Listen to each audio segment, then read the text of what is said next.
So we'll start off, thank you all for joining me. My name is Autumn Spear. I'm the planning director for the town.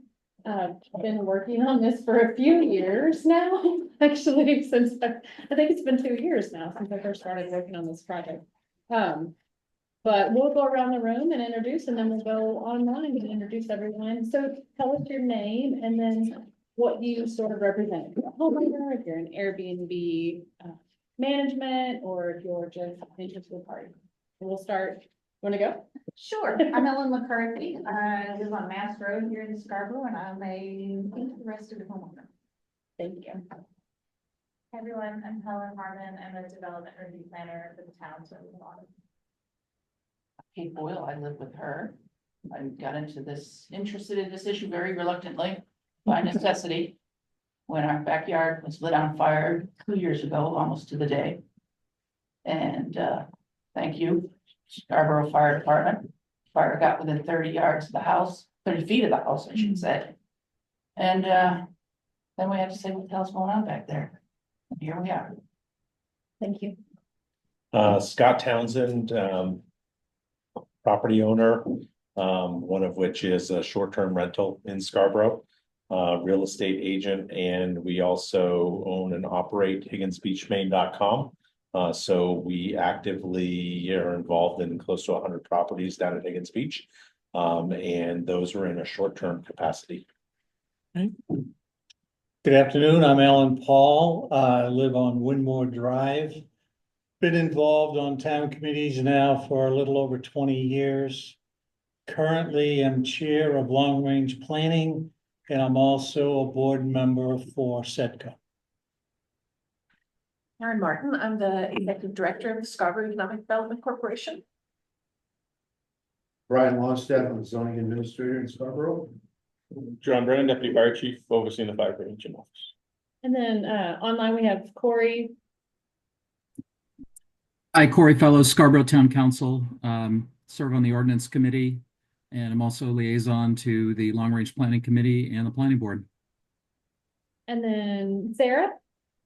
Hi there, Sarah McKee, Government Affairs Director with the Greater Portland Board of Realtors, but also the Executive Director of the Rental Housing Alliance. Thank you for including me. Yeah. And then Dick. Philip LaRue, aka Dick LaRue. I have properties down at Higgins Beach that I rent out, and that's it. I'm retired and look forward to getting back to Maine. Well, thank you all. And there's a few other people, so if they chime in or if I see they join, we'll get them to introduce themselves. But I will get started. I'm just going to share my screen, and it's going to be one of those boring PowerPoint meetings, but I do envision this as a very interactive, so I'm not very formal. Conversation, stop me if you have a question or just don't understand anything. Part of this is just going to be a recap of where we have been, because I think most of you have been involved with this for a while. Yeah. So July 13th, 2023, the ordinance committee brought this up and they had a review of it. So that's when we kicked this off originally. And then in September, they looked at it again. November, I believe you all were at the Counselor Corner Live that April Sider and Nate McGee held. It was a pretty, it was a well-attended meeting. Some of the feedback that came out of that, and the way I remember it, a lot of people were concerned that we were going to say you couldn't do short-term rentals, and that was not, that was not part of that discussion. There was also some really good discussion on inspections, and there seemed to be yeah, that's fine. We know what we're doing.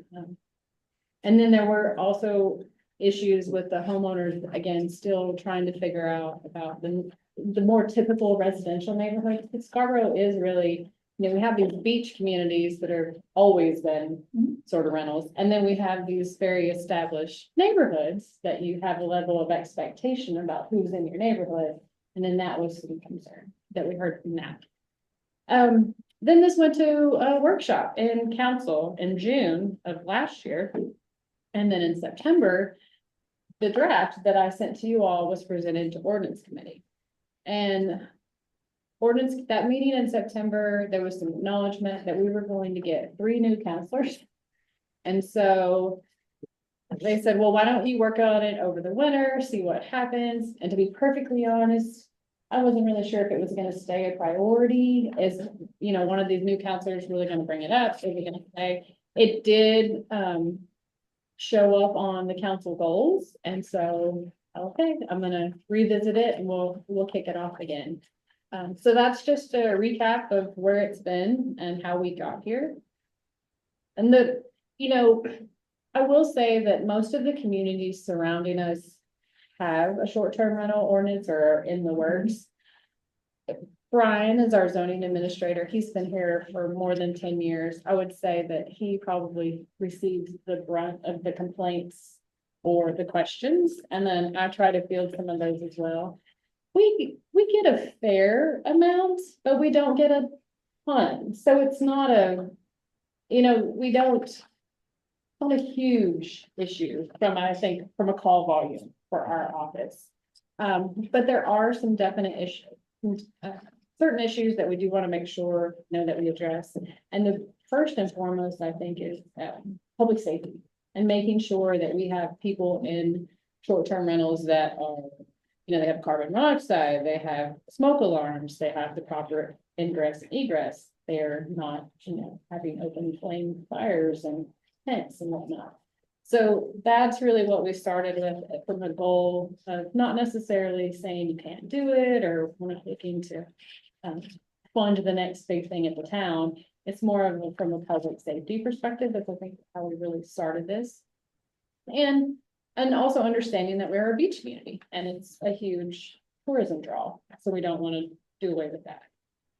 But what I did is we started out, we looked at our existing regulations. And this is one that comes up a lot. We get a lot of calls about this, the ADU thing. We have allowed ADUs for quite some time, accessory dwelling unit. But if you do an accessory dwelling unit, you have to sign off that you're not renting it for short-term rental. And this is a tricky one because that original person signs it, swears on it, they sell it. The next person, maybe unbeknownst to them, and like, oh, this is great. I've got instant income, And so we do get complaints about those ADUs that get rented out for short-term rentals. That's probably the most of the complaints that I have heard is people advertising those or buying properties up to rent both things. And then we have bed and breakfast, lodging house, hotels. But we don't have anything else that addresses short-term rentals other than in our ADU ordinance.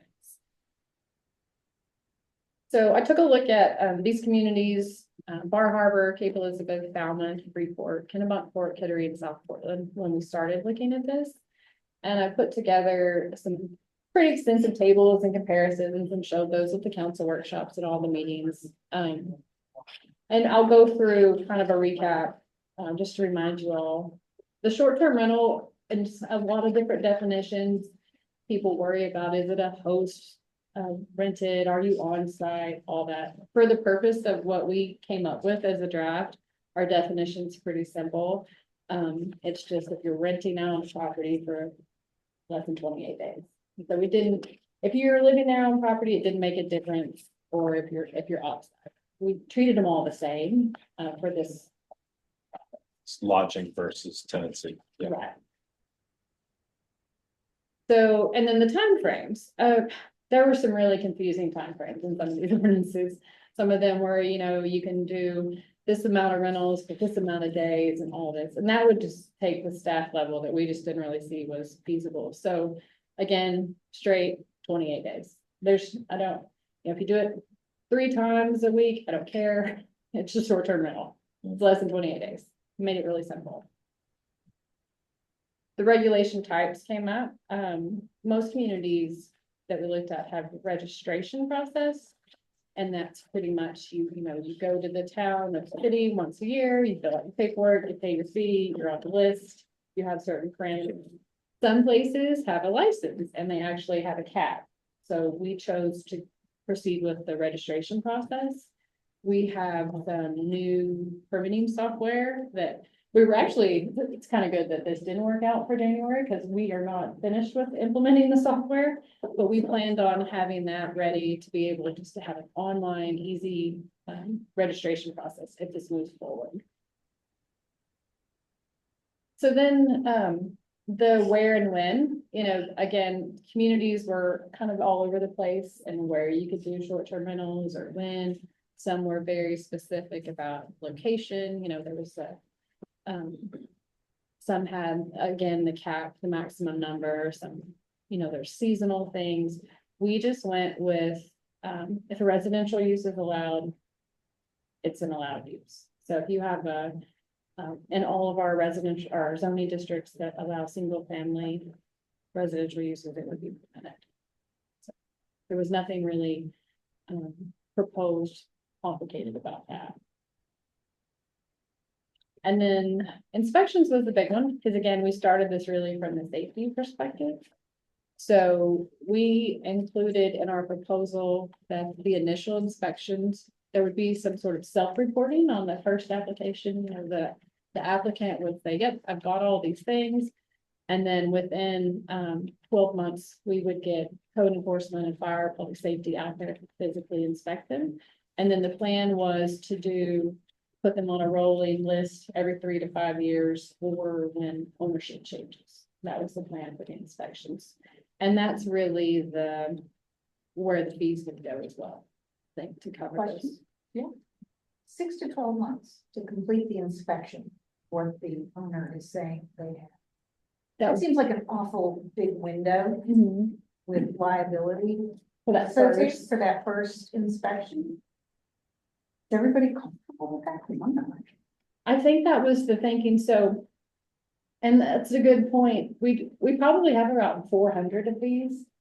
And so our plan was, okay, we know we can't go out the first month. We don't want to add. And so that's why I think the goal would be to get it done prior, but everybody has a level of expectation that within the first 12 months, you're going to get an inspection, but that's definitely. The liability's on the homeowner, so. Yeah. I mean, whether there's an inspection or not, the liability's on the homeowner. That's what that first one was for, to get away, but it's definitely worth the conversation. And I know that Chief Kenlin and Deputy Fire Chief Brennan had talked about maybe they have some different per diem employees. I think that we could probably get them trained up to be able to roll these out. And I think there's probably some ways to do it quicker. But we do. Yeah, you're 100% correct. It ultimately comes down to the homeowner. I mean, it's right in our fire code that if we inspect a building, do plan review, and something is missed, it's not like you get out of jail free. Okay, I don't have to do it. It's still a requirement of the homeowner to do that. So I think a lot of it would be workload. If we have, we're doing, we just did food truck ordinance, and I think I've had 3 inspections, you know what I mean? And I figured, compared to like Portland, where they'll do over 100 for a season, maybe we'll do 20 or 25. Those are trickling in and it's handed. But if the code office says, all right, we have 57 inspections that came in 2 weeks, that's going to be a big ask. And so I think we've talked about providing some documentation, certainly on what is required in the home, doing some self-policing. And then, yes, as soon as we can get there, we will schedule that. It'll be whether, I envision whether it's a food, short-term rental inspection day, where, hey, Fridays are going to be our day or whatever it's going to be. But I think the workload probably will dictate how quick we can get there. In my world, we have occupancies in buildings in Scarborough that we inspect, quarterly for schools, monthly for schools, actually. Depending on the hazard of the type of building it is, we have some that we inspect annually, some are every 2 years, and some are every 3 years. Simple business office is probably every 3 years, where manufacturing or a lab or something like that may have a little bit more of a higher risk. We'll probably get into that every year. So I think it'll just be on the rotation. And then, like Bob said, if there's not a change in an owner, then you kind of know, okay, every 3 years I'll probably be getting a call. Obviously it's something that would have to be scheduled at a time convenient. It's not like an open business where Amados, you can walk in and it's do a business inspection because you know when they're going to be open. This would obviously have to be signed. Tenants need notice. Good. I mean, I can appreciate the situation first go around. We know that we've got quote unquote 400 units up there. I mean, so trying to do those very rapidly would be close to impossible. But does it make sense that once we get that initial go through done, that window could be shortened. Oh, for a Because new now one? you're Yeah. talking one or two, Right. or as they Yeah. come, I mean, Yeah, I to like get that that- idea. Yeah, that makes sense, Alan. Yeah, that Great initial, idea. the initial is the, the 6 to 12 months, but then ongoing. That first year will be hard and then. Of course. Yeah, of yeah. course. No, that's great. Within probably 30 days. yeah, Is that pick, I mean, pick, And some may drop off too. yeah. You know, someone may decide I'm moving and I'm selling my house and the new owner may decide I no longer want I to do don't want this. to and do that. It comes Yeah. off the list. So Yeah. I think it'll probably be an ebbs and flow. Yeah, no, I can just appreciate Ellen's concern, and it's just a matter of this, Yeah. Yeah, if we get 3 new ones and yeah, no, that's a great idea. Yeah. And just, I haven't talked with you guys since the last meeting and. No. Just let Ross fest. No, no, Fest. I wasn't there. He wasn't there. Yeah, I've been traveling a bunch of summer, so, but I just, have you guys had more problems with that? Oh, you can't get into an answer. So, Well, but here's my question, like, so there's, this is an outlying situation. I mean, Absolutely. so it's the exception, not the rule, and as we've all heard, there's one kid that ruins it for everybody else. I'll take exception to that. Yeah, no, but Characterization, and I'll tell you why. but hold on, so does the town of Scarborough have the contact information for the owner, the cell phone course. number? Yes, The email, yes, they do, I assume so. okay, and are there blatant violations we'll of see. It's our, coming down the pike, I promise you. what do you But mean? when I say to you that it's not necessarily a one-off, all I can think of is Airbnb, it's 2005 thing came up.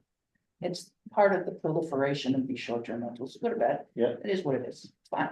Everybody can rent anything, anytime. Yep, you fine. should be able to. rent It's it. fine, Yeah. yes. With limits, right?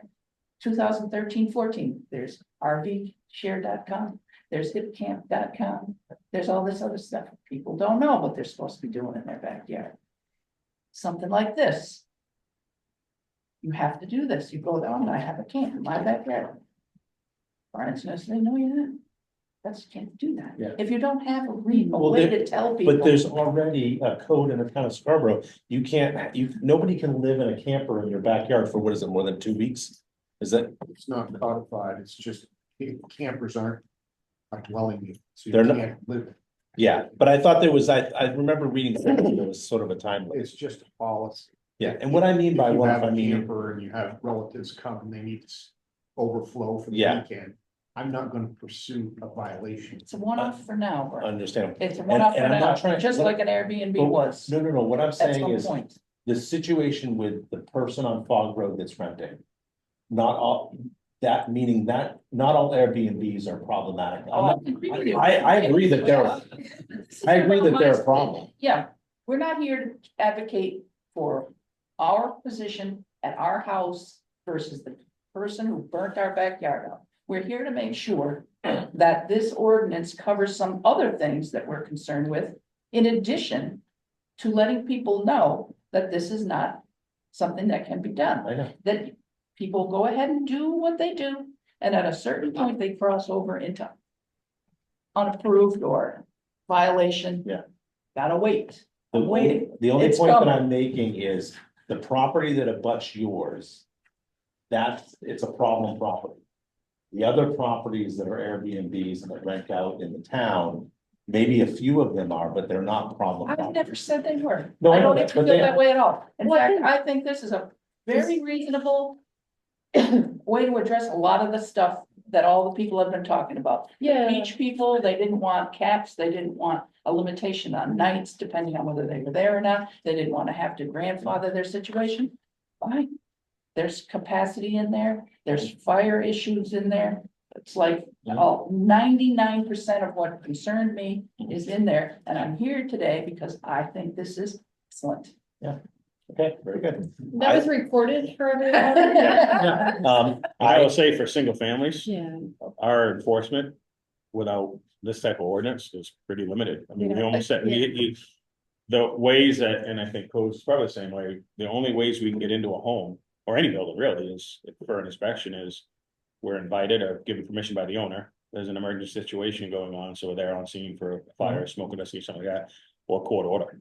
And so we can't just knock on a door and say when you come in. Now, if we have an ordinance and we think for instance, we have an ambulance call, they come back and say, hey, chief, there was 17 people in this house, all out of state plates. Clearly, I look on the list, if, once this goes through, if it goes through, yep, it's not on our list, then that's where Brian and I would come in and do an inspection on there, because it's potentially operating without town approval, no Yep. different than if a business out there changes hands and we don't get notified. Yeah. And so now there's a brand new owner, then we have to basically investigate, okay, certificate of occupancy process, and there's a process that we go through, so. And I'm just trying to get an idea, like, and obviously, because you guys are firsthand. And, we get complaints, like, because we give neighbors our after hours numbers, because we don't want, we want to be able to deal with the situation firsthand. And usually the biggest complaint that we ever get is sort of a noise complaint after hours, which there is an ordinance in the town, and we deal with those situations. But regarding the abutting Airbnb to you guys, what would you say your top 5 complaints would be about, like, if you were to, if this ordinance was in place, what would be the 5 complaints over the past 2 years that you would say are the issues? I hesitate to say, Scott, because it's being recorded and we do have neighbors that we have to deal with. I have 10 abutters because my yard is so Yeah. weird. I know. The 3 of us are dealing with this. Yeah. One of them closed yesterday and one of them closed last week.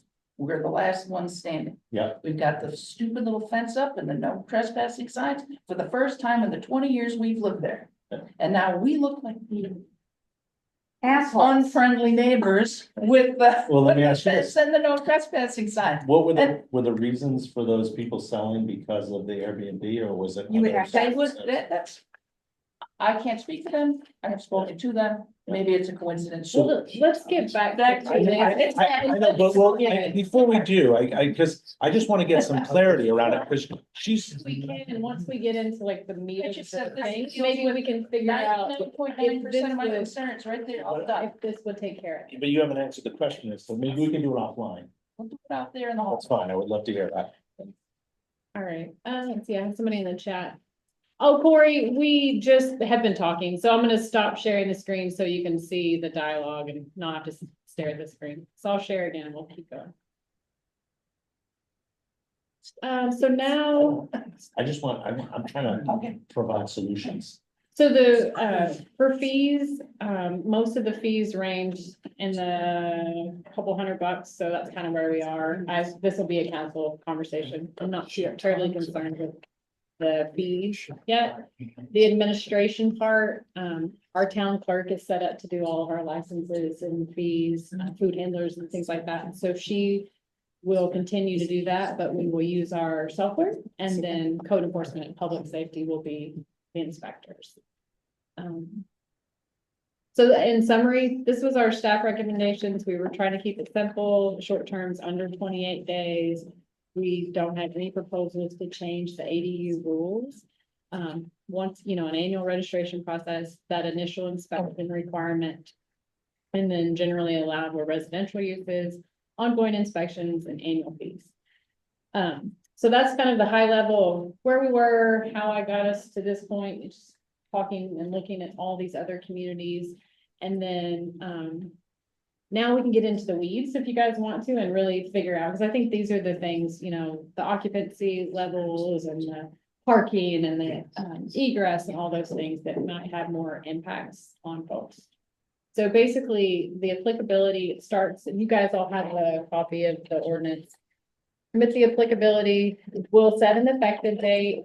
We'll probably, if this rolls out, we'll need to, I'd like to talk to you guys about how the best way to get information to property owners and have Yeah. sort of a grace period that. for that 12 to 24 months. It's not a, you have 30 days to comply kind of, we'll have to come up with some sort of plan for that. So I just want to kind of bring that up, Uh-huh. because I asked you the question, like, do you, and I'm not picking on you by any means, but you, Brian, you've been involved with this Airbnb, right? Complaints, the one on Fog I Road? direct to him all the time. He's Do you- sick of listening. to I know, me. but do you have the owner's cell phone number and email to I communicate? have contact information. You do, okay. So one of the things that I was gonna, talk about, propose today, because you've heard me talk about this before I've set up in the meetings. A couple things. One is I do feel like we're trying to solve a problem that we don't have overall as a townwide. There might be a few situations. And number two, what I can tell you is I believe that we're on the backside of the Airbnbs. I believe that they peaked during the pandemic. The numbers that we're seeing is they're down. And what's happening when someone buys a property as an Airbnb, it's because they went to a seminar about how you can make money. Come to pay money to come to my seminar so I can tell you how to make money buying Airbnbs, or it's an investment strategy. And when that property is not performing to be able to cover their mortgage, they have two options, either sell it or rent it out long term. So we're already starting to see that happen across the board. The properties that perform well, because if you think about it, if you're coming to Maine and you're going to rent a place, do you want to rent within walking distance to the beach, or do you want to be on Fog Road? So as demand starts to diminish a little bit, those properties aren't going to perform well. What I suggest is that this be done in phases. And as a public safety and as a broader thing, I think it would be advantageous for the town to get everybody in the town's information. Because there's no registration process for if the town needed to reach somebody. So what's the best cell phone number for the owner? What's the home email? Or what's the email? What's the home number if they still have one? And then a simple questionnaire. Is your property a primary residence? Is it a second home? Is it a short-term rental? Or is it a long-term rental? So the town now has a database of all the owners in the town of Scarborough. Well, we have that with assessing information. Right. Yeah. Yeah, You do? yeah. You have everyone's cell phone information. I don't know about cell phones, but I think we have. Okay. Assessing, And the I mean, that's, Maybe we should focus on what's on the table before we start Well, expanding the scope. Can I just, sir, if I could just ask you to please allow the town staff to run the meeting and get us through the agenda. I know you have a lot to offer. I appreciate that you're coming in with constructive solutions, but I think it'd be helpful if we could try to stay on task. we'll Thank you. get back to this. And so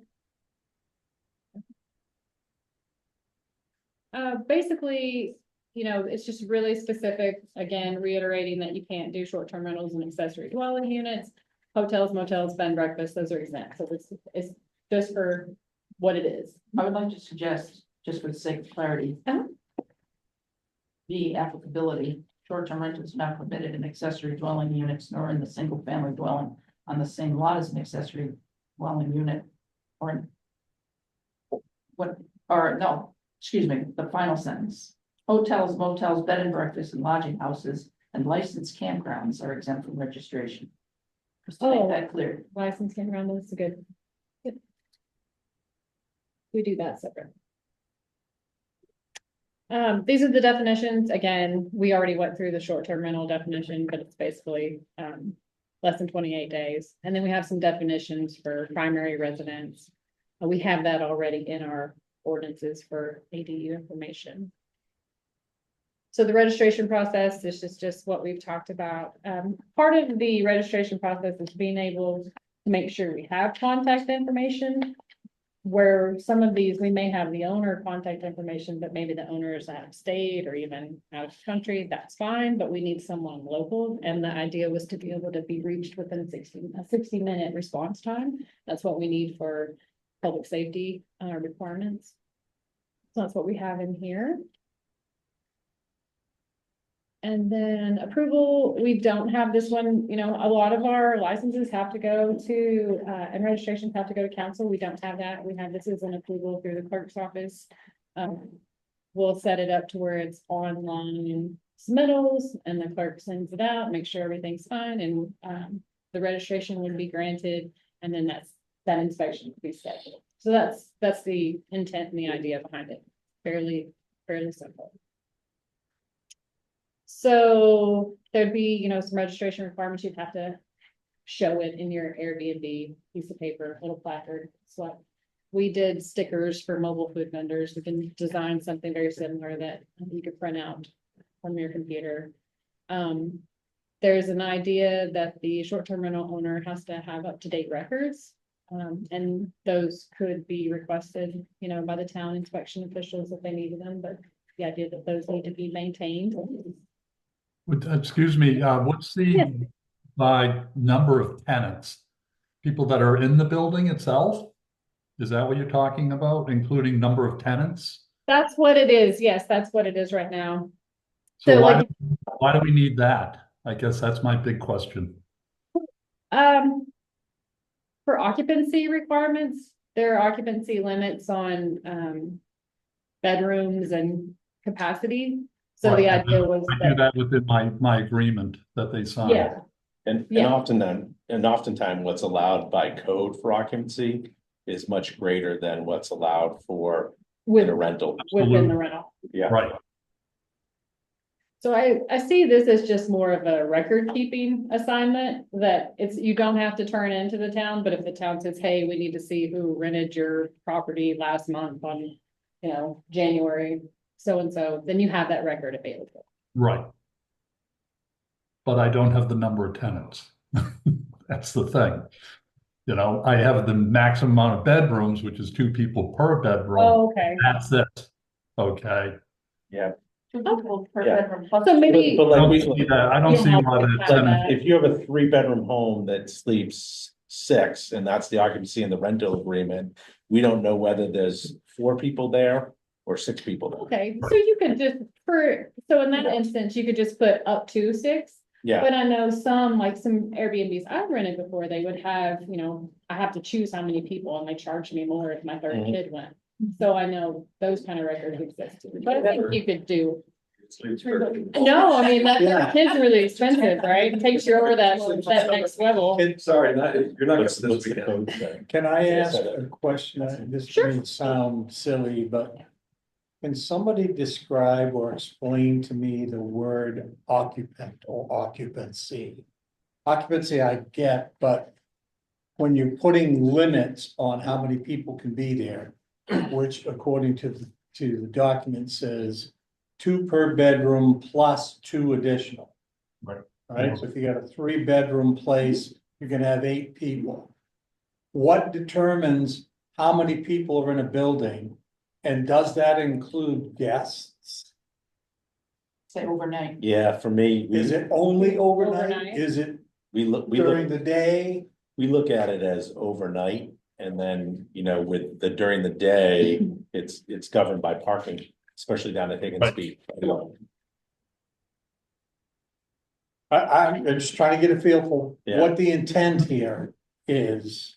People come over to visit for the day. They're not occupying the building. They're just visiting the people who rented the place. We can definitely clarify that that's the overnight. Yeah. That's similar with probably a lot of campgrounds too. I think Yeah, they have the same thing. You can have guests during the Yeah. day, but you have a maximum of what you can have on your site overnight. I think the big thing from a public safety standpoint, certainly fire prevention, is knowing that what that maximum cap is, you know, just quick sidebar, I was probably a year ago, or actually a little while, when I used to work for the city of Portland, with Mr. LaRue's son, actually. And there was a local newscaster that was at dinner next to me. And he's having a conversation about how, you know, he's putting all this money in his home in North Earing, and he's like, yeah, I had 14 people there last night, and I'm just shaking my head. And I knew the house he's referring to, so I knew where he lived. That's the last thing that our firefighters are thinking when they roll into a single family home, that they're gonna have 14 people there at 3 a.m. that are gonna need to be rescued if they can't get out themselves. Right. So I think having that cap is, again, and back to where we started, it's all up to the owner, you know? If the owner says it's 6 and we show up and there's 16 and PD gets called for a party, that again is gonna go against what the owner, and you have the language, as I'm sure, is airtight and what you're responsible for when you sign off, but it still comes down to the owner to maintain a safe place. And I know a friend of mine does one in Florida, and they have a camera system on the public areas outside, and they just dealt with a dog issue 2 weeks ago. Yep, we have no dogs allowed, and here's a dog running through the house. So again, it comes down to the owner, but for us, having that max cap is important, because again, that's the last thing we're thinking of, is that we're gonna have, you know, a dozen people in a house that really is set for 4. And that poses some very big challenges. overnight capacity. Correct. Yeah. Yeah, because in the daytime, you expect they're awake, they're alert. They're gonna be able to self-rescue, they're gonna smell the smoke, they're gonna know there's a problem, they're gonna safely get out at night with everything else that goes on. They could sleep through an alarm, they could, maybe they're hard of hearing.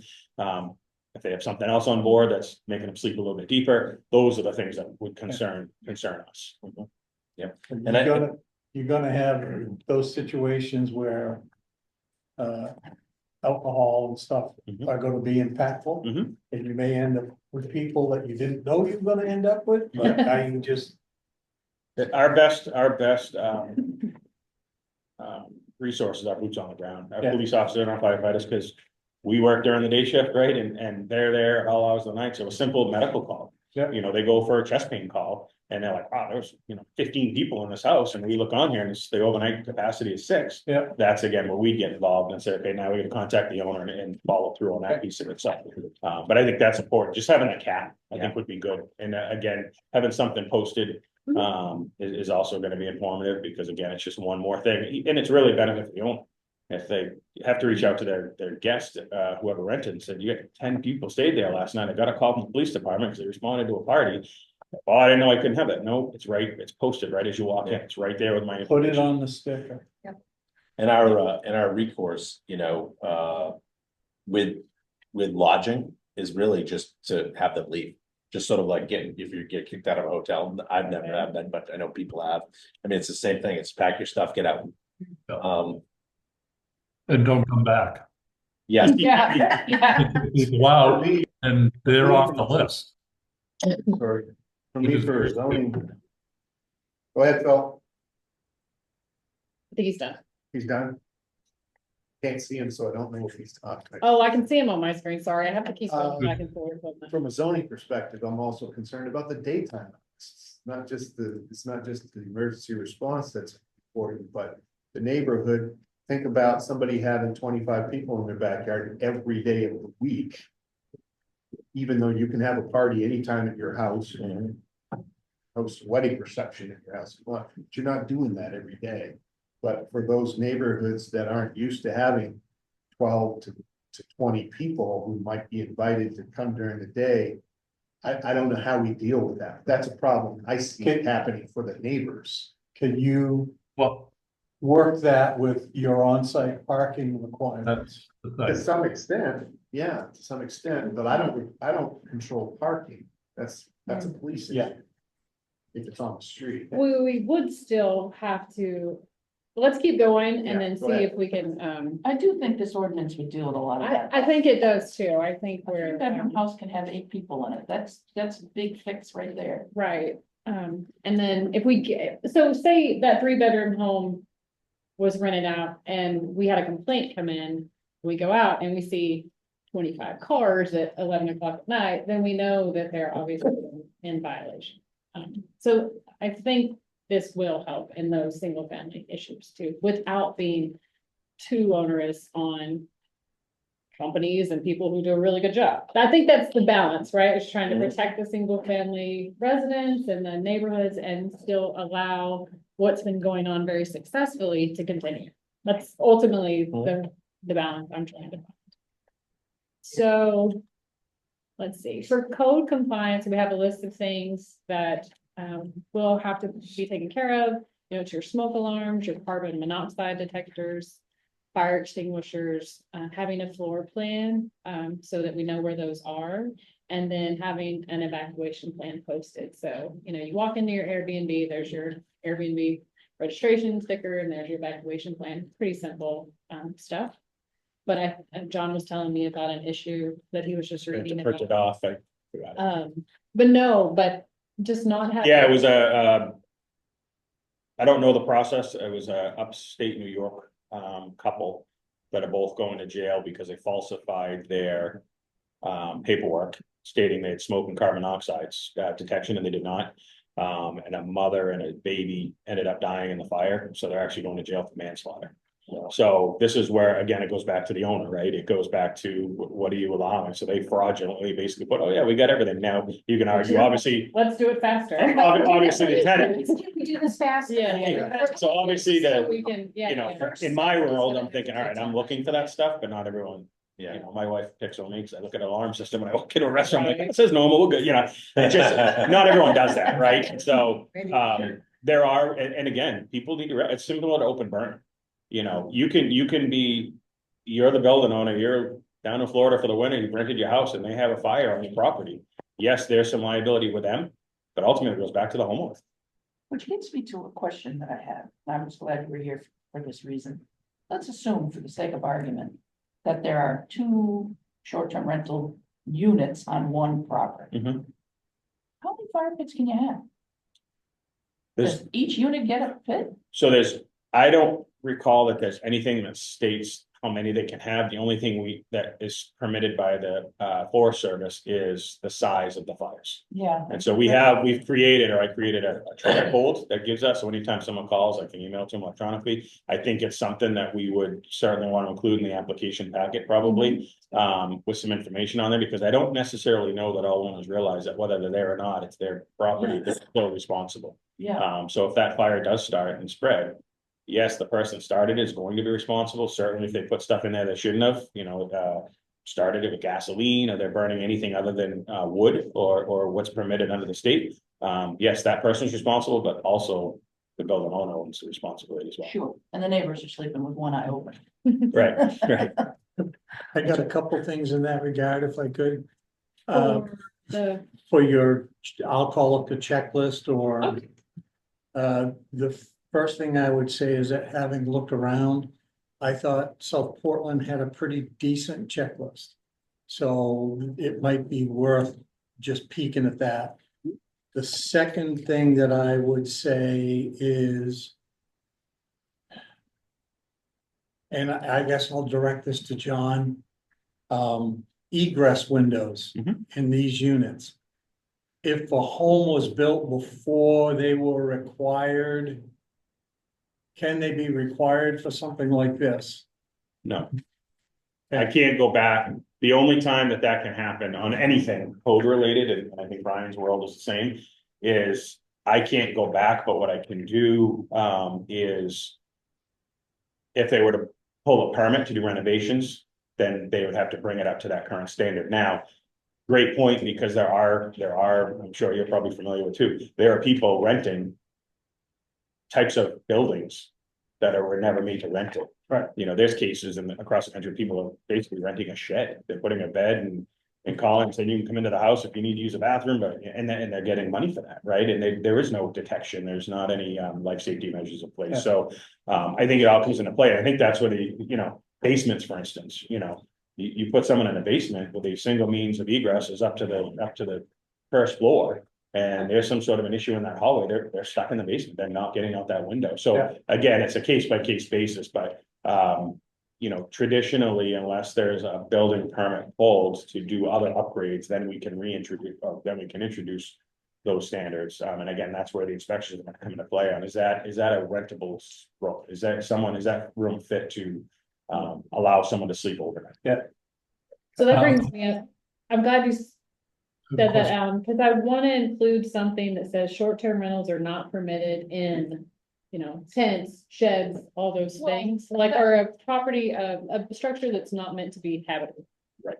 We need to include. Can be considered a dwelling, right? It's gotta meet the definition. Right. I would wanna see it meet the definition. It has to meet the Well, definition. as Brian told me 2 years ago, there is a part of the general ordinance dealing with tenting, camping, and seasonal activity, which would cover a lot of this stuff.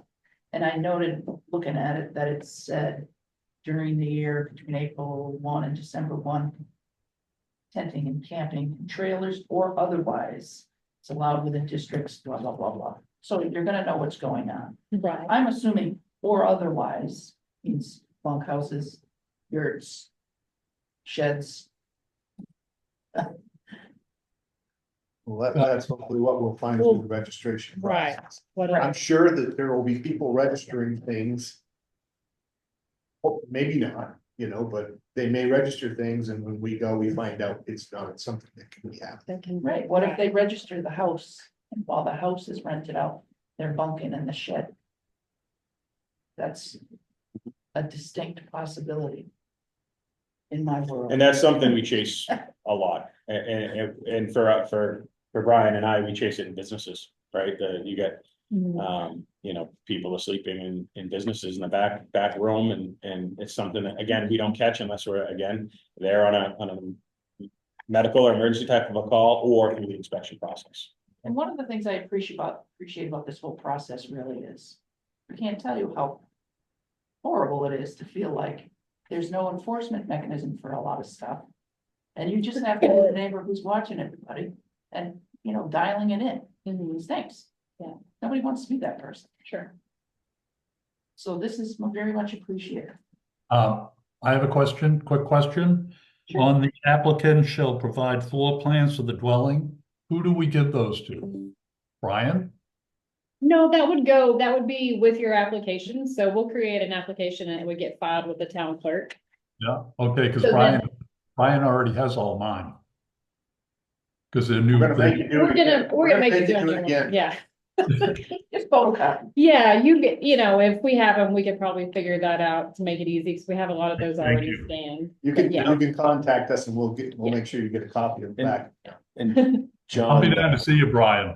Love Fire- chatting with you. fire extinguisher question for you. What do you recommend? Because what we found is like, we have, you know, smaller fire extinguishers, but they end up getting moved. We don't want a big, like, giant commercial one that's mounted on the wall. Is there something that you recommend for residential units that's good? Because when we put together this diagram, I don't want to put that there's a fire extinguisher behind the door in this bedroom and then someone moves it and then there's an emergency and it's not. I would have to look at it because I'll be honest with you.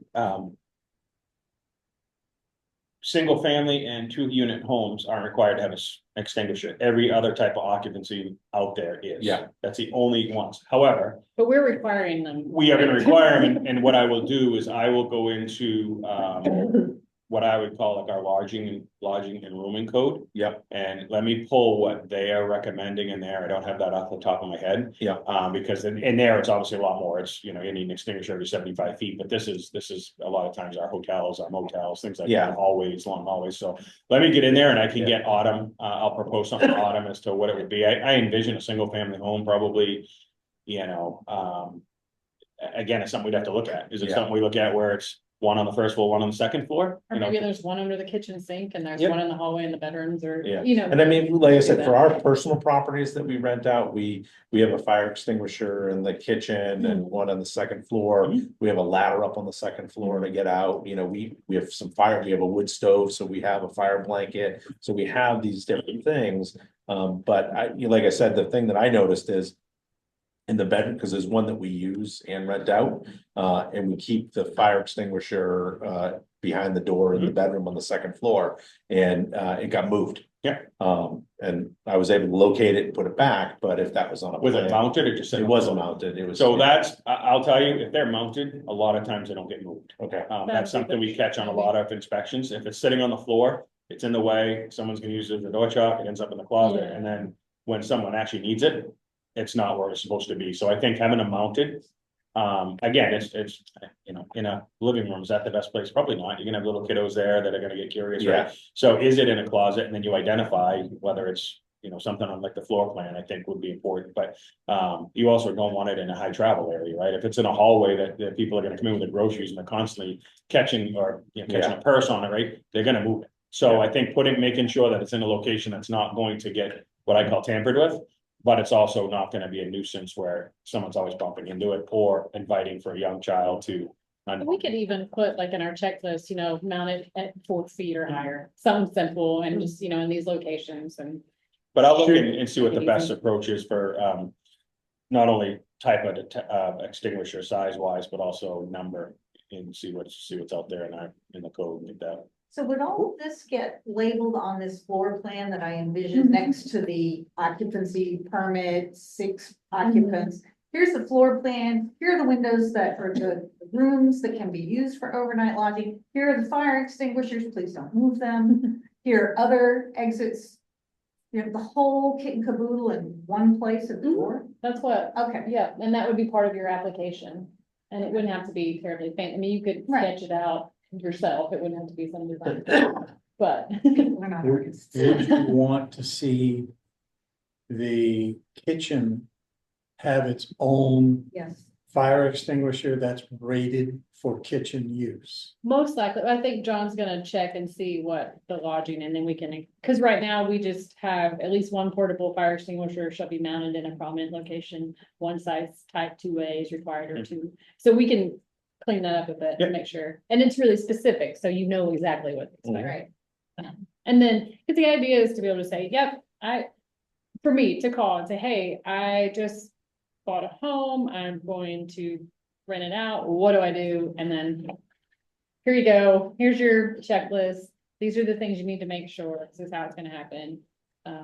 That's the idea, it's just to make it really easy. We did that for food trucks. Yes. I think it's, And I think that, again, it's on the owners, but, or the owner of the property rental company, I think it's incumbent upon them to just put that strong language in there, that we are providing extinguishers, we're providing smoke alarms, we're providing CO alarms. If we get notified by somebody that you've altered those, disabled them, remove them, because whatever you're doing in the home that's probably not allowed is potentially could set the detector off. If we get notified of that, then we have the ability to, basically remove you from the property at that point. And probably once or twice a year, I'll get communications from attorneys or from property management companies looking to get some code language so they can actually put that in their lease. This is not more Airbnb, it's more of a leased property, but they want some teeth in there that says you can't tamper, you can't do this, and then they use that as their kind of their backup to say, you violated this, so we're leaving. so to keep us going, I think we've talked about this already, but the inspections, the idea was that you would self-certify to start, and then within 12 months, we're gonna do something a little better than that, and then we're gonna make sure that after our first grace period of this beginning, it would be an automatic 30-day, so we'll tweak that. I used to work for Simplex, John. What about, gate coding extinguishers? So, well, for example, if you're in a commercial building, all right? They have to make sure, I think that the fire extinguishers have to go through a testing process. Annually. There's an annual test, but then there's also every 6 years. Oh, like in a most- hydro? They have to do the hydro. So I mean, what about having, if an extinguisher is more than, pick a number, X years old, that it has to be replaced, because the small things that you would get for a home are not gonna be hydro. Right. But just because they say green, it may Yeah. not be a Yeah. live extinguisher. Yeah. Yeah, I can look it up. So, I don't know, I just think that where we're renting things out, that we should. I think be for aware of. cost wise, if someone's just renting out their home or maybe a couple of homes. The price of a commercial fire extinguisher contract like a business would have. Yeah. Versus, and I can get what that limit is, and that's probably something good to add as well. Every 6 years it should be done, then maybe it's a 6-year thing, because I can tell you if you own a home, it's gonna be cheaper for you to just go and replace them, buy new ones. Oh, yeah. Than it is to enter into a contract with a company to come in and service. We could even put that something on the annual renewal, like, hey, did you check your fire extinguishers? It's still up to date. Yeah. Yeah, I think we can, without being The hard- too. Right. Actually, now that I think about it, we probably cannot. Put a number on there, because I would have to guess that probably every manufacturer of fire extinguisher may be different. And some may say you need to do them 5 years, some 6 years. What I would probably say is we put some language that fire extinguishers shall be maintained like in a ready condition. Inspected by the building owner, property management company, and that they should be replaced according to manufacturer's recommendation. So whatever's on the label, if it Yeah. says this is good for 6 years, then that's it. Yeah, but just something, because code. Right. Any other building code is specific. Yeah, no, you're right. So then we have the occupancy, we've talked about this, no more than 2 tenants per bedroom and then 2 additional, but I'm gonna make this so it's overnight. So it's really clear, because you obviously can have guests. The parking, it's set up so that when you come in, you show us where you're gonna park for these units. And the parking has to be on the lot, or on street, we have an existing street chapter that prohibits on-street parking for short-term rental guests. So you've got to be able to park for the people on the actual lot. So that's just that floor plan and site plan information. And then you have to show, you know, are you gonna take care of the trash? Yes. Are you going to abide by the good neighbor ordinance? You know, just so it's an awareness, almost like what we make people sign now for an ADU that says you can't do this, you're gonna have to sign that you're aware of the good neighbor. Question. Uh-huh. With regard to refuse and sanitary waste, I was very happy to see that also. How do we feel about composting toilets? How do we feel about those, Brian?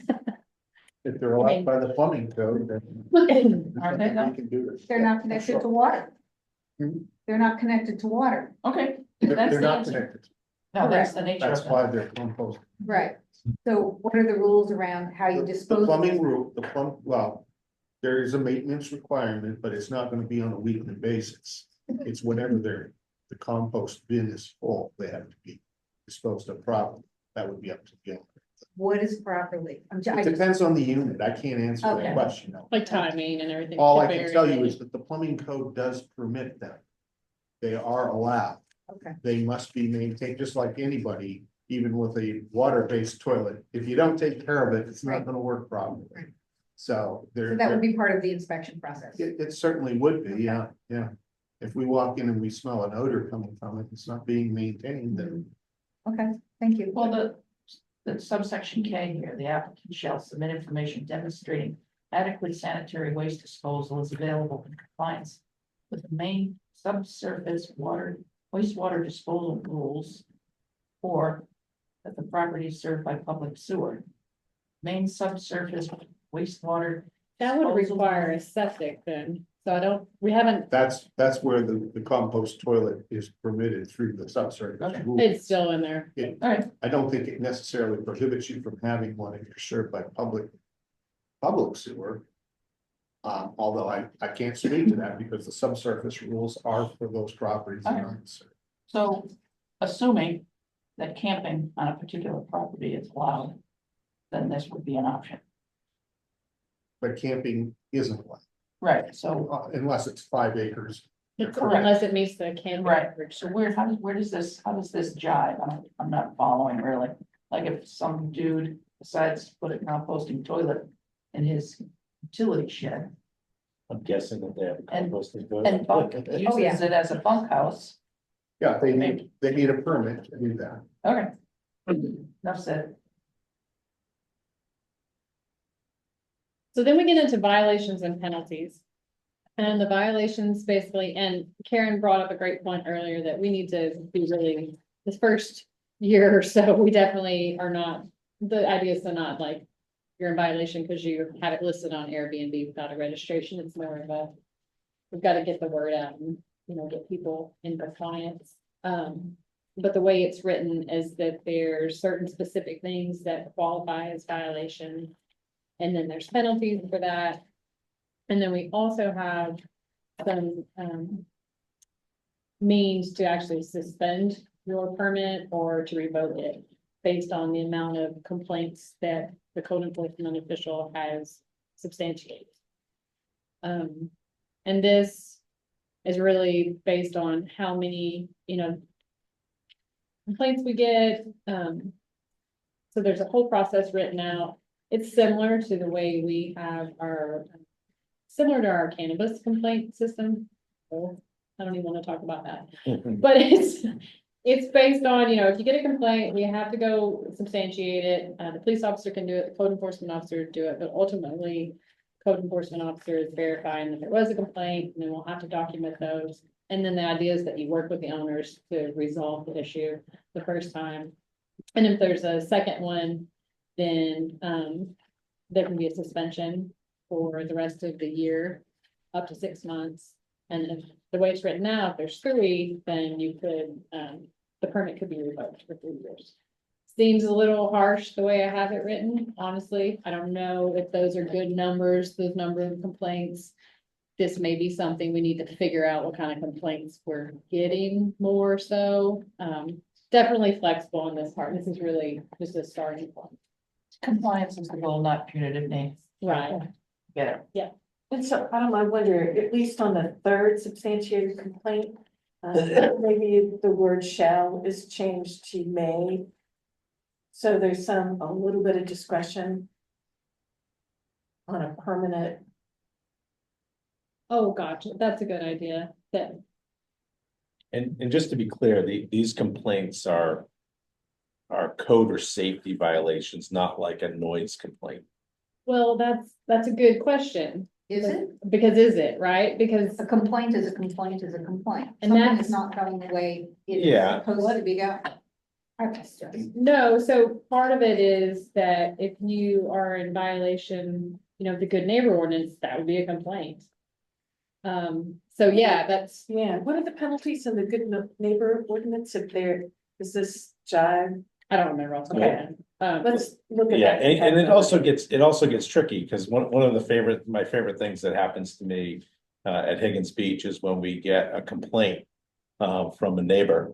It's typically a noise complaint, Sure. and our response is, well, actually, the owner's there. You can go talk to them. Cause Because it's not a renter, it's the owner. Owner having a party.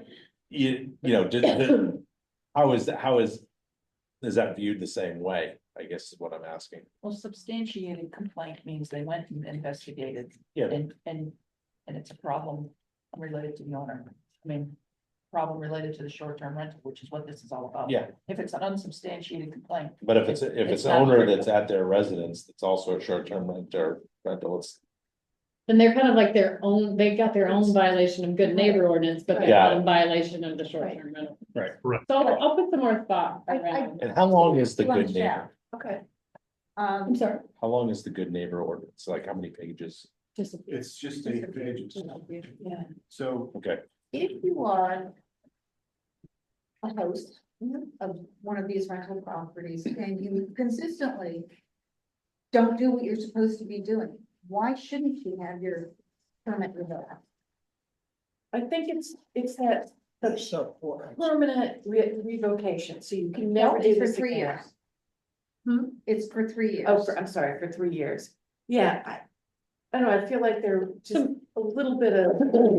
Maybe, Doesn't mean they wouldn't. maybe there's another level. Maybe Yeah. there's, first, a second, a third, and maybe on the fourth. And that's kind of where I was getting at, like, Yeah. if you. Do you let your kids get away with this stuff at home? a lot of people do. Yeah, Yeah, that's the problem. But to your point though, and your point, I think, honestly, with all.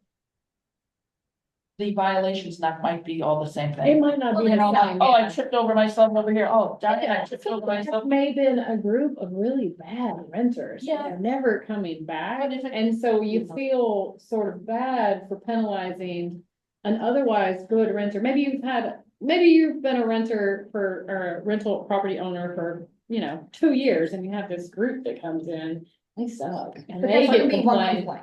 But if But it's that's the not same complaining. complaint over, Complaints for the one. But then if that comes, so maybe there's a time. Maybe, yeah, Right. Yeah. there's a way to So, tweak yeah. that. so that- Yeah, so And I think you could put some discretionary, I mean. let's I add think you'd some have to be time, specific. That so would be it's not like a cumulative, maybe Right. it's, if you get more than 3 in a 12-month period, maybe, is that would seem, I think that's reasonable. that seems I reasonable. go 6 months, but I'm crabby. What do you think? I think 3 in the 12 months period, I think. 3 and 12 months, three that is seems, just, I mean, I've had the police at one of my places once, and those people never came back. you Sure. know? So, So the Did majority that of, change your time- screening process?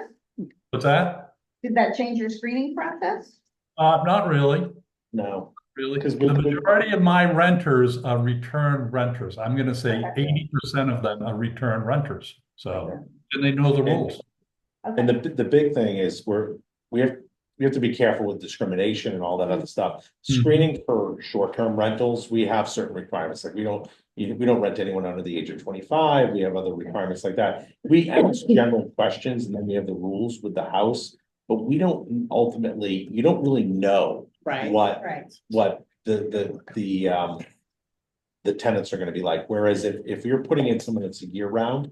You do credit score, criminal Right. background check, sex offender checklist, it's all out there and you can make a decision based on that, but even we've been burned, I rented to a guy, he was in the military. I thought, you sounded really good, upstanding. And I hear from the neighbors, it was like a middle of the day bachelor party disaster. And, sometimes you just don't know. Right. It's luck of the draw. But down at Higgins, like Dick said, a lot of the renters are return renters, and they want to come back. They don't want to do anything to lose their opportunity to come back. Right. The one renter that the police did show up on was a group of women with a karaoke at 11:30 at night, and they're all. And I'm assuming not very good. Not very good. It wasn't young kids. All right, let's see. We're almost actually done with this. We have some things to do with that. So I'm gonna add some time constraints around these. And so now we're to next steps. So I have this scheduled to go before our long range planning committee for their review. That's a group that looks at all of our ordinances. They've never visited that. Alan's the chair of that group. And so I have them scheduled to look at this on next Friday. And I will incorporate these conversations and some things for them to consider.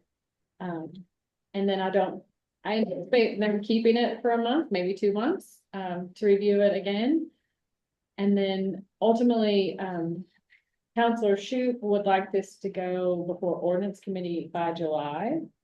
And so I want to make sure that we have the opportunity to roll this out to people. And so, this is kind of, I had an influx of questions for a while and they kind of just frizzled out. So we'll put some updates on the website. But what do you all think is the best way to get this information to everyone? Scott and Dick, and Sarah, I'm looking to you more for distribution of information and opportunity for more input. Where do you see being the biggest bang for our buck?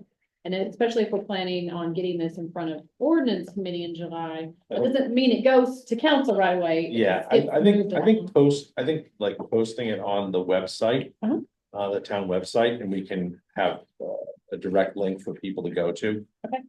That way it can be done through email, text, however it may be. I think the town email goes out. Yeah. Town email Yeah. is a way, maybe not the We have best, but everybody's email addresses? I would have said. that's why I say it's a way. We have newsletter, Yeah. but the leader. I know. We Now you have to- put it in the town newsletter, actually, that we were kind of kicking it back off, so I can do more with We do that. the town social media stuff Yep. too. And what's the advantage of waiting a couple? Why not start moving so that we get feedback and we can Well, adjust? and I just built that in because when I take something to long range planning committee, it's an hour and a half meeting. It's opinionated. Unlike this one. All my meetings are, They're all opinionated. public. Yes, the But answer is yes. It'll be public, and so I don't know how long they're gonna wanna do it. They may be like, yeah, this is great, make a few tweaks, move it Yeah. along, and then it goes forward faster. So I like to add in some flexibility, and some extra, and I don't wanna feel like we are rushing it. Yeah. They could rush it, we've been slow rolling it up to this point. And this is the first time that there's actually been I didn't really know fully what the intent of this meeting was, because nobody, well, you did, you put this together, but I nobody on this call or anybody else had any input into what was put together. So I think given, That's good. meaning, There was a large meeting last fall. A couple of them. Yeah, couple of I them. took all the input from that. Yeah. I wasn't invited to it. Yes, you were. Yeah, you were there. You were there. That was a town, when you talk Yeah, about yeah, that, yeah. but that was the first time I saw this. I didn't put this Well, we together. weren't Involved in the drafting. That's what I Yeah. mean, that's what I'm saying. So I think putting it on the town website, Involved in drafting. The draft is actually on the town website. It's Okay. been for a while, but yeah, yeah. get it to the, and let them know what the process is. Yeah. Legal minds for that, Scott. Well, And and that's the way I like to write ordinances is I like to give you something to respond to. Yeah, that, Because trying to write ordinance by committee, I'd be here for Doesn't work. Yes. I understand that. I'm here Really? to. years. But so I think, But yes. I think what would be helpful is an easy link for people to be able to view this, get the word out. And also, if you would outline what the process is, Okay, so that people know. the process Pass. of how a bill Right, becomes a law. No, the process of, like she mentioned, this goes to, was it long range? Next plan? step. Long range Next, plan. and then it goes to the ordinance committee and Yes, then, that would be then it right. goes to, because a Plus lot of the times basic people don't know. And I'm not saying it's with this Sure. group, there's, just in general, when things happen quickly for people that don't know about it or they don't know the process, hackles go up and they feel that, the more people can handle, any type of news, they just don't like surprises. So if you let people know what the process is, I think you're gonna have much better That's a success. great idea. That's a really great. Definitely beef up the website, have this, and then we'll just keep on, it's kind of moved up in my priority. I'm all over the place with work for the town, so this will be, moved up. So, yeah, I think we're good. Dick, do you think there's any benefit, to coming out to Higgins Beach, or do you think we could roll these things out through your newsletters? Oh, to, through the HBA, the news. Yeah, I think that would be a good thing because there are people down there that rent their own places, and they really should be in the know, definitely. So So you which could. one, me coming out or a newsletter type? Well, I think, to begin with, we need to put this out to the membership, okay? A lot of them aren't there because they live out of state. So Right. if you have, Annie Allen, who's the president of HBA, put it in the newsletter that the members get. I mean, I think everybody's on email except for maybe 3 members, so. But do that and then maybe schedule a meeting that you can get out there and go over this stuff with people that have questions, definitely. Maybe we've done this before where I've done, maybe it's not necessarily a meeting, which I can do too, but sometimes we'll do like a recorded information thing. So maybe you don't want to go to a meeting, but maybe you just want to see some general information. We can go through questions. We did that for food trucks. Yeah. We're like, okay, here's a meeting. If you want to log on and see all the details, we can put one of those on the website. Did you see, Councilor Fellows, there's a question? Dark on. Yes, no, Corey, what did you have? Sorry. Did he put his hand up? Oh, no, that's all right. I didn't mean to interrupt things, Yes, sir. but I am gonna have to jump pretty soon to get ready for another meeting, but first of all, just very, very quickly, I'm obviously sort of new to this process and this group, having just joined the council back in November, and been really impressed with the level of engagement and the diversity of this group, and just the solution-oriented approach. And as was stated, it's all about striking a balance, and sometimes the devil's in the details. One thing I would offer as a member of the council, and I can only speak for myself, I think I could also speak for Councilor Shoup on this, because she and I discussed it briefly, and the timing may not match up quite perfectly, but we are entering into budget season now, and to the extent that there is an emerging consensus around enforcement needs, we may want to think about that. Obviously, the fiscal year 26 budget's going to need to be approved before this ordinance is fully baked, but just something to keep in mind as we move forward. Otherwise, yeah, I look forward to seeing this work its way through long range and eventually to ordinance. Thanks. Thank you. Isn't there and you guys may know, isn't there a neighborhood? Yeah, not association, but isn't there the media that goes to this website type of thing that goes to neighborhoods that you can join? What am I Next thinking door. of? What? Next door. Next Next door, thank you, that's what I was thinking about. That would go out to I don't know, I'm not. different neighborhoods. I don't use it. Okay, I that's the think next question. door's, when I see things, it's weird. Yeah. What's Yeah, I that? was When doing I it for see a while, things, it's all South Portland, and I. It's a little different. Yeah, I would do that. Okay, just checking. I Yeah, wait, I think I stacked you can't. I didn't do that, and I can't get rid of it. Yeah. Yeah, It's my spam, mine, I didn't like it. I think I think the key, like, especially if again, I don't know the exact numbers, but I would guess that 90% of any short-term rentals that occur or more in the town of Scarborough are comprised of Pine Point, Prouts Neck, and Higgins Beach. Pleasant Hill. And with, Pleasant Hill. it's the new budding thing. If the idea that it's just beach No, I is don't, just a fallacy. And you know, the beach communities are impacted. I've heard the expression most impacted neighborhoods. They're impacted in one way. Other neighborhoods are oh, I impacted. know in a that, different- I'm not taking away, Okay. I'm not taking away from Yeah, it at okay, all. all right. I'm just saying, But it's more than just the beach communities who but need what to I- know that this is I know, but happening. the problems that you guys are having No, are not the problems that these other communities are having. Yeah. fine.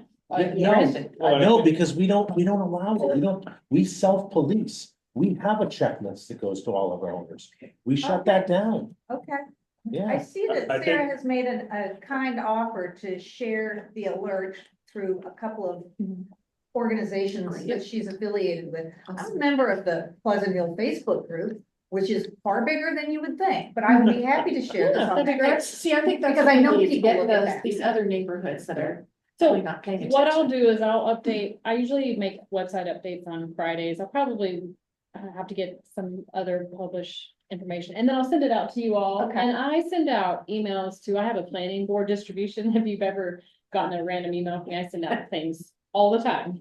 So I will send out kind of like my own little planning blast. Dick, did you have a comment? Pine Point also has an association, so you might, I don't know who's on that. but We you have might that contact too. Yeah. Get to A that. list of all neighborhood associations?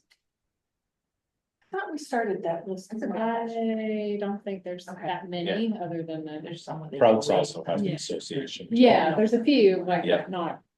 Can I give you a couple things you might hear next Friday? Sure. But give them to you in advance.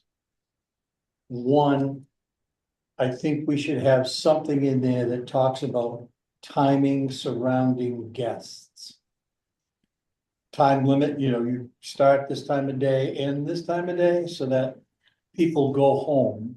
Yeah, so And I I'm like thinking of parking and I'm thinking of, I like it, but I don't wanna administer that, cause I don't have anybody on staff at 10 o'clock That at can be- night. That's the No, I- good neighbor thing again. Yeah. If they're too loud. Too, I mean, I but always what have I'm to think thinking about of is that. that if PD gets a telephone call at 11:30. And the ordinance says the party was supposed to break up at 11, Yeah, it puts a little more meat on their bone. But there already is that. there in there. is the That's good the neighbor. good neighbor. What is it, ordinance, and 7 it's- AM to? 9 o'clock on the weekday and 10 o'clock on the Yeah, weekend. it's about an I hour. saw at 9:01. And maybe the good neighbor ordinance. I would. It is, and it's referenced in Oh, this. okay. Yeah, so you have to comply with that, so, All right, I just. Yeah. yeah, I What don't else wanna come do up? too much. The other thing is, in a lot of the rental agreement, or a lot of the short-term rental agreements that I reviewed. There was an indication of the days per year that they would rent. In that fashion. So in other words, in a lot of cases, they didn't put down January 1st to March 31st. Mhm. They didn't do that. But they would say something along the lines of they would rent only 180 days a year. I don't wanna do that either. No, All right? We decided early on that we didn't want to, because some ordinances do weird stuff, and I'm trying Yeah. to I always try to make sure it's something that if you call me, I can administer. it. Administrative. Yeah. because the But- point of this is for, safety and public safety and registration. It's not Yeah. to handcuff. Now the- Karen did ask to make sure, to see if we could include just a question more for other purposes, almost like a Exactly. data collection to say, do you rent year round or do you rent seasonally? And then we can, when she's working on housing stuff, can Yeah. kind of see what's Uh, coming out of our I'm housing looking at how stuff. many, how But many it's houses, not- how much housing is taken out of. That's the more of like, you year-round just answer stuff. a question. But yeah, not for regular. But not for purposes, regular. For our own planning purposes. Some cities, I swear, they just wanted to make it so, a couple of them are so complicated that they have probably 3 full-time people. Yeah, they're just And then- stretching it, really. Yeah. That's Yeah. the bottom Yeah. line. No question. I just didn't know if there was Yeah. value to that. Yeah, So, because I saw this in a lot of towns. yeah, we went So- through all that part. kind of early to see, okay, let's achieve the goal, but keep it simple and Well, not. the other thing, I think this is gonna be rolling, right? We get this out, we do Sure. it for a year or two, and then we realize, well, we swung and missed on one point, or something emerges that none of us in this panel ever even thought of, and we're like, yeah, we gotta do something, so then we have to update the ordinance. I've never seen an ordinance come back to us. Yeah, we're doing Stand by. that. The EV ordinance. Right. Yeah, so I mean, just because it's done doesn't mean it's. That's why LERPIC exists. Yeah. All right, well, I think I'm gonna wrap it up and conclude it, and I really appreciate you all participating, and the dialogue and discussion was fantastic, and I will keep emailing you things. Please do. Yeah. And if you if you go through this and you have other comments that you didn't get a chance to submit, or just email me. And our agenda, by the way, long-range agenda is generally posted at least a week before our meeting. And our meeting almost is always the second Friday of the month at 8 in the morning. Yep, next Friday. Friday the 11th. Very efficient, get it done. So, And I do the agendas on Friday afternoon tomorrow. yeah, and, you know, we take public comment at every one of our meetings, generally on just about everything we discuss. So whether you want to be there in person or whether you want to come in via the website, that's fine.